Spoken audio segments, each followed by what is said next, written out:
पानीपत की धरती पर हजारों योद्धाओं ने वीर गति पाई थी, लेकिन एक वीर ऐसा भी था जिससे मृत्यु बार बार अटखेलियां कर रही थी, जिसकी मौत एक रहस्य बनकर रह गई। उस योद्धा का नाम था जनकोजी सिंधिया। ग्वालियर की सिंधे शाही के मात्र 20 वर्षीय युवा सरदार। सिंधिया घराना मराठा साम्राज्य का उत्तरी स्तंभ था।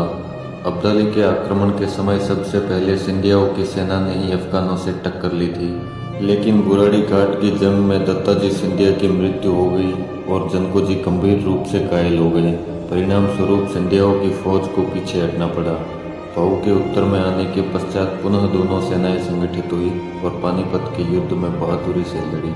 पानीपत का युद्ध अपने अंतिम चरण में था और मराठा फौज के दाएं बाजू में मल्हारराव होलकर की सेना भी पीछे हट गई थी। तब अकेले जनकोजी सिंधिया अपने कुछ गिने चुने साथियों को लेकर मराठा शाही के ध्वज जरीपटका को बचाने आगे बढ़े। गंभीर रूप से घायल जनकोजी को बरखुरदार खान के अफगान सैनिकों ने जिंदा ही गिरफ्तार कर लिया था।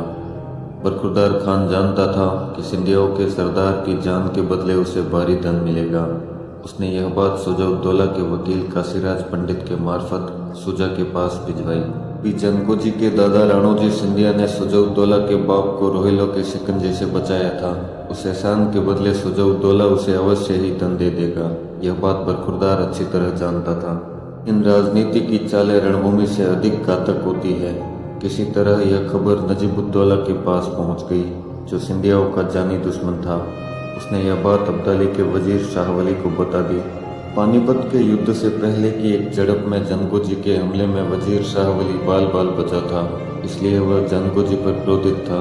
उसने यह बात अब्दाली को बता दी। घबराए बरखुरदार खान ने अपने सैनिकों को आदेश दिया और जनकोजी को बंदी हालत में ही मौत की घाट उतार दिया गया। उनकी लाश के टुकड़े टुकड़े कर पानीपत में ही किसी अनजान जगह पर गाड़ दिया गया। एक ऐसा वीर जिसकी समाधि तक इतिहास को ज्ञात नहीं। जंग में मृत्यु भले ही उस वीर से बार बार अटखेलियां करती रही, लेकिन इतिहास ने उसे सदा के लिए अमर कर दिया।